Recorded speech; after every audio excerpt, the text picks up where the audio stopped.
Text message came in at 6:52 on a Tuesday morning, and I almost missed it because my phone was face down on the nightstand and I had a 7015 call with a client in Boston. I was already in the kitchen, coffee brewing, laptop open to a contract I needed to finish reviewing before the week ended. My name is Carly Nguyen. I am 32 years old. I work in commercial real estate law, not as an attorney, but as a paralegal specialist who has spent the last 9 years doing something most people find either fascinating or deeply tedious. I read property documents, deeds, title transfers, lien releases, easement agreements. I read them the way a surgeon reads an X-ray, looking for the thing that does not belong. That particular skill set is relevant to everything that follows. The text was from my brother Marcus. It read, "Just so you know, we're moving into the Clearwater place this weekend. You won't need to do anything. We already handled the transfer." I read it once. Then I set my coffee mug down very carefully on the granite counter and read it again. The Clearwater place is what my family has always called the house on Clearwater Drive in Tempe, Arizona. 3 bedrooms, 1.5 baths, a covered patio in the back where my father used to grill on Sunday afternoons. My parents bought it in 1994 for $112,000. When my father passed 18 months ago, the house appraised at $390,000. My mother had signed it over to me in her estate planning 4 years prior, when her memory started slipping and she and my father decided, together and clearly, that I was the one who would manage things. That decision was documented, notarized, filed with Maricopa County. The deed had my name on it and had carried my name on it for 4 years. Marcus knew this. His wife Patrice knew this. And yet at 6:52 on a Tuesday morning, he had sent me a text message telling me they had handled the transfer as though he were describing a grocery pickup. I put the phone down. I opened my laptop. I pulled up the Maricopa County Assessor's Public Records portal, which I know how to use the way most people know how to use Google Maps, and I searched the property address. The record showed a deed transfer filed 3 days prior. The grantor line read my name. The grantee line read Marcus and Patrice combined. The notary stamp was from a UPS store in Chandler. I sat with that for a moment. The coffee maker beeped.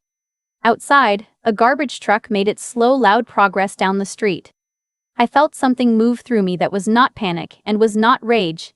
It was the specific cold stillness that arrives when you have suspected something for a long time, and the confirmation finally lands and your body does not know whether to grieve or to start working.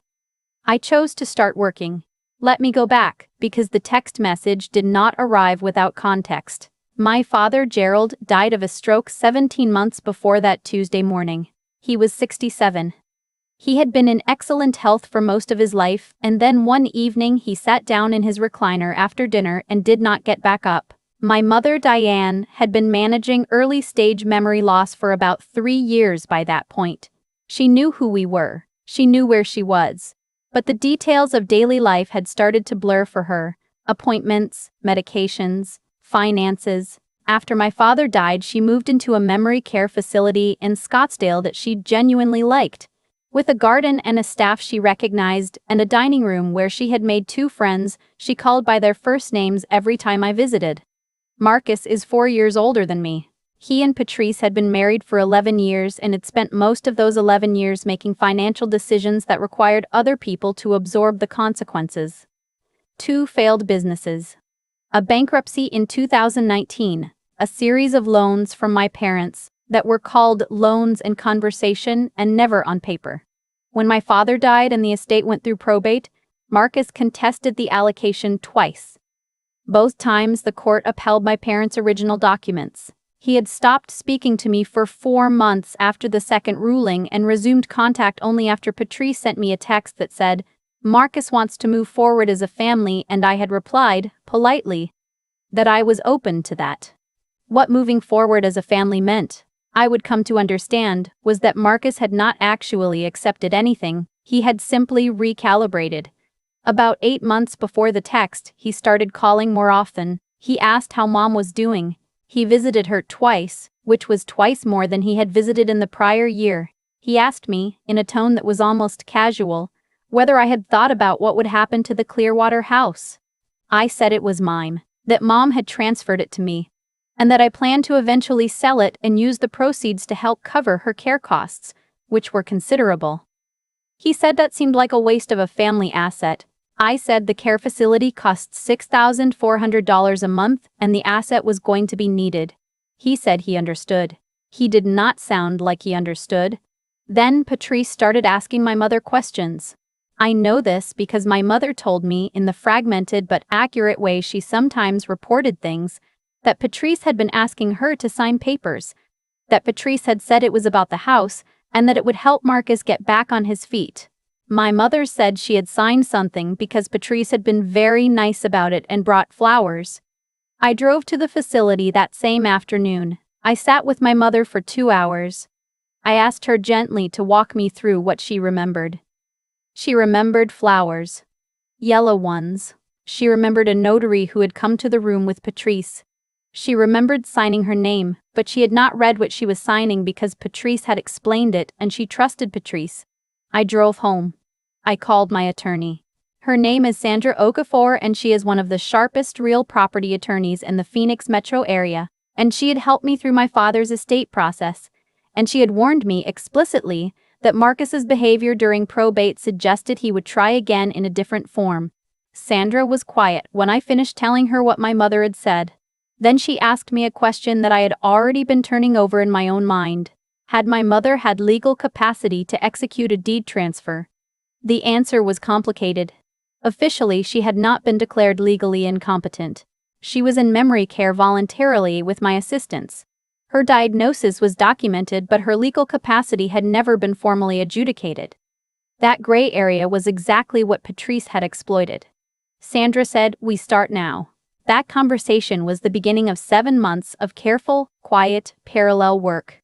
Sandra brought in a forensic document examiner named Howard Kessler, who had spent 22 years reviewing real estate instruments for fraud litigation.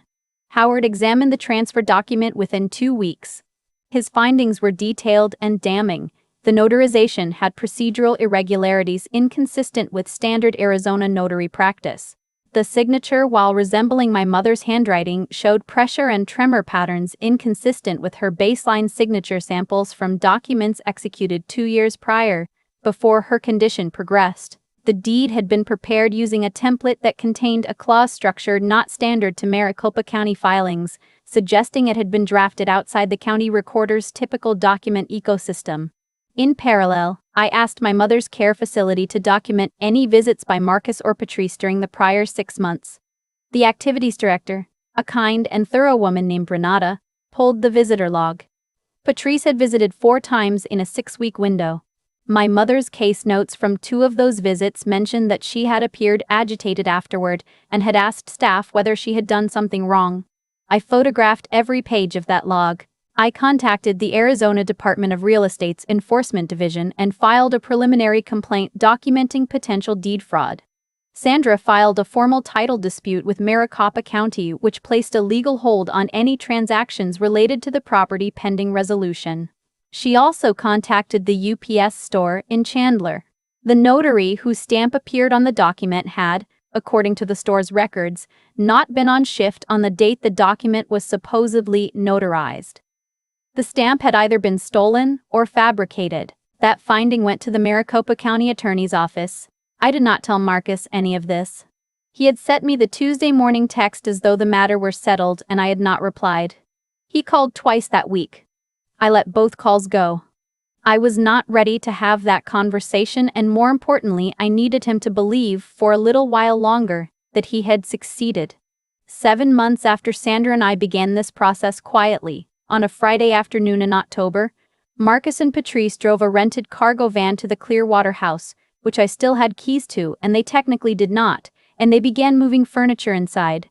A neighbor named Carl, who had lived across the street from my parents for 19 years and who had my phone number from a time I'd asked him to hold a spare key, texted me at 2:17 p.m., "Your brother's here with a truck. Just checking if you know." I knew. I texted Carl back, "Yes, thank you. I'm handling it." I was in my apartment in Phoenix. I called Sandra. She had been waiting for this. The title dispute had been active for 3 months.